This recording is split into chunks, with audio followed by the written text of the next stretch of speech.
Where are we doing it now? Yeah. But what had happened is I'd had eye surgery, and I caught up with an old friend of mine. I was staying with a friend of mine.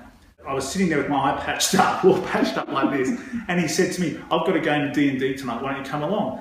And I hadn't played Dungeons and Dragons for more than 20 years. So anyway, I go along with this game, and we sit down to this table, and there's figurines and piles of rule books about this high, and as we're playing, every time something happens, the rule book's got to be checked, and this has got to be checked, and there's all this checking of charts. And anyway, after that, we left this game, and I turned to my friend, and he said, "Oh, what do you think, having not played it, a role-playing game in so many years?" I said, "I just think they've gone in a direction I couldn't follow, because I felt that they'd lost a lot of that role-playing." I told my friend that, and he said, "Well, what would you do?" And I told him about when I was a young fella in high school, how I used to work at Pizza Hut washing dishes, and with nothing better to do in my head, I started constructing this game.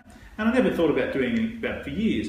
And then I told him about that, and he said, "Oh, I really like that idea, you should do something about it." Weeks later, I had 160 pages and some illustrations and a very simplified rule system, and I passed it on to him, and he test played it and passed some friends, and they really liked it, and I got passed around, and people said, "You really should try and publish this."